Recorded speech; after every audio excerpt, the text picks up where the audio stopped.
안녕하세요, 최호섭입니다. 목소리가 좀 작죠? 지금 새벽 5시고요.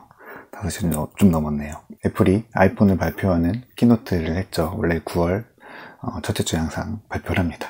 새벽이라서 목소리도 좀 가라앉고 조금 작게 이야기할게요. 네, 저는 사실 이 행사 거의 지난 몇 년 동안 계속 갔었는데 이번에는 현장에는 못 갔고요. 네, 집에서 유튜브로 봤습니다. 처음으로 이제 유튜브로도 생방송을 했죠. 기존에 이제 홈페이지에서만 봤는데 유튜브로도 볼 수 있었고 유튜브 중계가 생각보다 좋았어요. 중간에 보니까 한 180만 명 이렇게 들어와서 보더라고요. 여전히 이제 애플의 이벤트는, 키노트 이벤트는 굉장히 인기 있는 콘텐츠이기도 하고, 또 애플이 유튜브를 굉장히 중요하게 여기고 있구나, 이런 부분을 또 확인할 수 있었어요. 네, 발표된 게 굉장히 많아요. 거의 1시간 한 40분, 45분 정도 걸쳐서 키노트가 이루어졌고요. 네, 어쨌든 내용이 많아서 좀 빨리 이야기를 해볼게요. 일단 애플 키노트에서 처음에 나오는 이야기, 이거 꽤 중요하거든요. 아이폰을 발표하는 날은 당장 아이폰 나오는 게 제일 중요한 이야기겠지만, 그 즈음에 이슈가 되는, 또 강조하는, 얘기가 돼야 되는 부분들을 앞에 맨 처음에 좀 이야기하는데요. 이번에는 하드웨어와 소프트웨어 그리고 서비스, 이게 세 가지 요소를 이야기했죠. 이거 애플이 계속 강조하는 부분이에요. 올해 벌써 거의 키노트 행사 할 때마다 3월 행사, 6월에 WWDC 이런 거부터 계속 강조해 왔던 부분이거든요. 하드웨어, 특히 이제 스마트폰 같은 경우에는 거의 성숙 단계에 접어드는 시기잖아요. 그 애플이 또 아이폰에 아이패드에 다른 제품들과 확실하게 차별을 두려면 결국에는 이제 콘텐츠를 더해서 확실하게 차별점을 가져가겠다는 거예요. 이게 무슨 의미 있냐고 하실 수도 있는데요. 이게 아이팟이 다른 mp3 플레이어랑 달랐잖아요. 크게 히트를 했고, 아이팟이 또 지금까지 이어져서 아이폰으로 이어져 오는 그 과정에서 성격을 잡아줄 수 있었던 게 바로 콘텐츠 플랫폼인 아이튠즈가 있었기 때문이죠. 그래서 음악, 영상, 그리고 나중에 스마트폰에 드디어 앱을 유통할 수 있게 된 게, 지금 우리 앱스토어라고 부르지만 사실 앱스토어도 아이튠즈의 일부였었죠. 그렇게 콘텐츠, 서비스, 플랫폼을 갖고 있어야 제품과 하드웨어에 더 큰 가치를 줄 수 있다는 걸 애플 굉장히 잘 알고 있거든요. 이게 잘 된다고 하면 아이폰이 또 다른 새로운 의미를 갖게 되거든요. 그래서 이제 서비스 플랫폼도 발표하고 좀 구체화하는 게 이번에 이제 발표가 됐죠.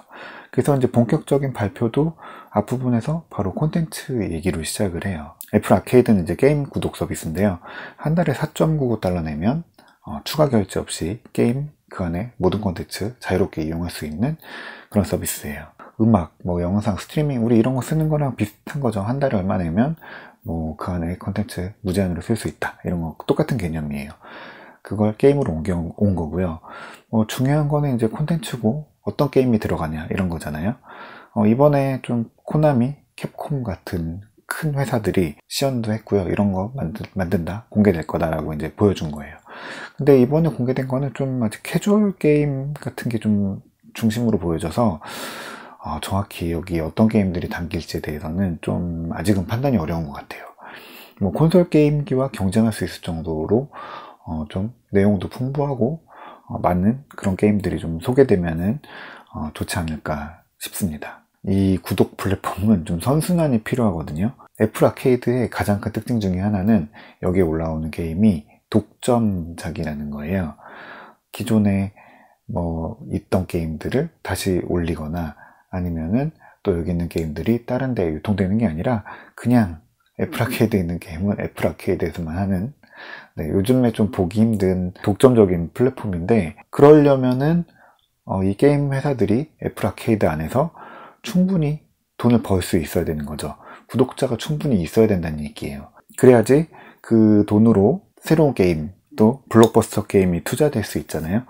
그래야지 또 그 게임을 하기 위해서 새로운 구독자가 들어오고 기존 구독자가 계속 구독을 이어나갈 수 있는 거죠. 이걸 초반에 잘 돌리려면 사실은 이제 콘솔 게임에서 트리플 A 이렇게 부르는 블록버스터 게임이 좀 필요하고요. 그런 게 좀 빨리 공개됐으면 좋겠는데, 지금 나온 게 제일 좋은 게임인가, 이런 거는 좀 생각해 봐야 될 것 같아요.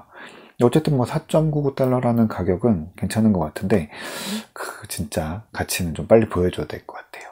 네, 두 번째는 이제 애플 TV인데요. 애플 TV 플러스 이것도 마찬가지예요. 기존 이제 애플 TV는 하드웨어였다면 애플 TV 플러스는 그 안에서 돌아가는 콘텐츠 플랫폼인 거죠. 이건 뭐 물론 그렇다고 해서 뭐 애플 TV에서만 볼 수 있는 건 아니고 이 올라온 영상들은 애플 기기에서 아이폰부터 맥, 뭐 아이패드, 애플 TV까지 다 볼 수 있는 그런 콘텐츠 배포 채널이에요. 여기에 들어가는 콘텐츠는 애플이 다 직접 만들죠. 이거 3월 달에 이제 스티븐 스필버그도 나오고 뭐 제가 굉장히 좋아하는 제니퍼 애니스턴이나 뭐 이런 유명한 배우들 또 콘텐츠 만드는 분들이 나와서 애플의 투자와 지원으로 콘텐츠를 만들겠다 뭐 이런 거 이제 선언을 했고 그 콘텐츠들이 이제 가을에 공개될 거다라고 얘기를 했죠. 그게 이제 11월 1일부터 서비스할 거다라는 게 이제 오늘 공개가 됐어요. 그 전에 이제 콘텐츠에 대한 기대감들을 좀 키우기 위해서 몇몇 영상들이 뭐 예고편이 올라왔죠. 근데 그 퀄리티가 굉장히 좋았어요. 사실 애플이 키노트 할 때 나오는 영상들이라든지 아니면은 뭐 광고 영상 이런 것들 굉장히 잘 만들잖아요. 이거 완전 작정하고 만드는 작품은 얼마나 좋을까요? 지금 굉장히 초기 반응은 좋은 것 같고요. 실제 작품들이 얼마나 재미있을지 이거 이제 가장 중요한 부분인 거죠. 이것도 요금은 한 달에 4.99달러예요. 뭐 넷플릭스나 아마존 이런 거보다 훨씬 싸죠. 근데 이런 것처럼 다른 이제 외부 콘텐츠를 제공하진 않아요. 그래서 애플 콘텐츠만 있기 때문에 아직 초반에는 콘텐츠가 그렇게 많지는 않을 것 같아요. 근데 여기에 뭐 다른 콘텐츠 넣어서 좀 풍성하게 해라 뭐 이것도 사실 좀 무리가 있는 것 같아요. 왜냐면 우리가 이미 넷플릭스를 보고 있고 디즈니 플러스도 아마 곧 보지 않을까요? 뭐 그런 것도 있고 애플 TV 플러스도 봐야 되기 때문에 차라리 그냥 이런 앞으로 나오는 서비스들은 요금을 좀 내리고 성격을 확실하게 해서 기존 서비스들을 해지하고 갈아타라고 하는 건 굉장히 어려운 문제지만 보고 있으면 그건 보고 우리 것도 같이 보지 않을래? 뭐 이런 식의 제안을 하는 게 좀 필요한 것 같아요. 뭐 이건 잘한 부분이라고 생각해요. 어쨌든 제일 중요한 건 콘텐츠 재미가 얼마나 재밌냐 이거겠죠. 그리고 또 하나 좀 파격적인 게 요금인데 아까 4.99달러라고 말씀드렸죠. 여기에 애플이 애플 기기 쓰는 사람들한테 1년 동안 무료로 제공하겠다라는 거예요. 그러니까 이게 콘텐츠 팔아서 돈 벌고 우리가 콘텐츠 시장에 진출하겠다 이런 게 아니라 애플 기기들 특히 뭐 아이폰, 아이패드 뭐 이런 기기들의 사용자 경험을 높이겠다는 거예요. 제가 앞에 이 서비스들로 인해서 기기 가치가 높아질 거다라고 얘기했던 것처럼 그게 바로 이제 이렇게 적용이 되는 거죠. 만약 그래서 어떤 좋은 프로그램이 있어서 성공했다라고 하면은 그걸 보려면 애플 기기를 쓰는 사람들만 볼 수 있다라고 하면은 결국에는 기기에 대한 뭐 충성도 뭐랄까요 뭐 종속성 이런 부분들이 좀 높아지는 효과를 낳을 수 있겠죠.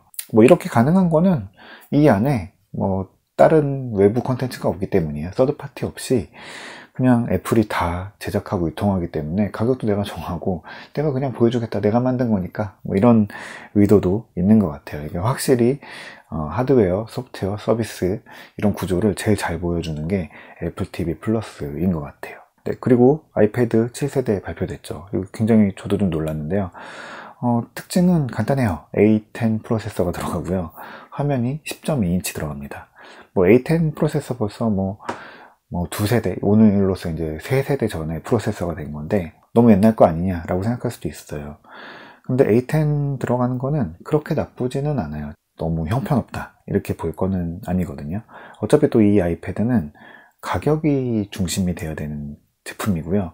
뭐 교육시장을 보는 그런 제품으로 작년부터 이제 완전히 우리 이거는 뭐 교육시장에서 가치를 줄 거야 라고 선언하기도 했죠. 뭐 터치 아이디 들어가고 디자인은 예전 아이패드랑 똑같아요. 근데 화면 크기가 좀 커져서 9.7인치가 아니고 10.2인치입니다. 좀 낯선 화면이에요. 처음 보는 화면이기도 하죠. 해상도도 2160 곱하기 1620이에요. 이거 네, 화면 비율은 4:3 그대로인데 9.7인치를 이제 버리고 좀 새로운 화면 가져가겠다 그런 것 같아요. 아이패드 에어에 이미 10.5인치가 있긴 한데 그거보다 10.2인치는 조금 작고 또 9.7보다는 조금 커서 제품을 좀 봐야지 알겠지만 네, 좀 묘한 느낌일 것 같아요.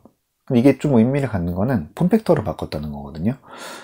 그러니까 디자인을 바꿨다는 거죠. 디자인 바꾸는 거는 꽤 큰 투자가 들어가는 거예요. 기존 이제 아이패드 5세대, 6세대는 예전에 있던 아이패드를 좀 재가공해서 아이패드 에어 뭐 이런 디자인 좀 고쳐서 만든 거죠. 근데 이거는 완전히 새로 만든 거죠. 특히 이제 비싼 제품도 아닌데 말이죠. 애플이 그만큼 이 시장, 보급형, 교육시장 이런 부분들을 중요하게 본다는 거예요. 가격이 $329부터 시작하고요. 교육용이다 라고 하면은 교육기관에서는 $299부터 살 수 있다고 해요. 그리고 애플 펜슬 6세대부터 됐었죠. 여기에 이번에는 스마트 커넥터 넣어서 키보드도 연결해서 쓸 수 있어요. 콘텐츠 제작할 수 있다. 키보드, 펜슬 이런 걸로 이제 아이패드 프로의 존재감을 처음에 보여주긴 했지만 이제 이 제품까지 나오면서 모든 아이패드는 다 생산성을 가질 수 있다. 그거 가지고 더 좋은 성능을 낼 수도 있지만 기본적으로 할 수 있는 일에 대해서는 차별을 두지 않겠다. 이런 의미인 것 같아요. 그리고 생산성, 창의성 이런 것들을 보여주기 위한 가장 좋은 환경이 교육 환경이기 때문에 이 제품의 키보드, 애플 펜슬 들어가는 거는 강조되는 거는 또 굉장히 중요한 의미이기도 하죠.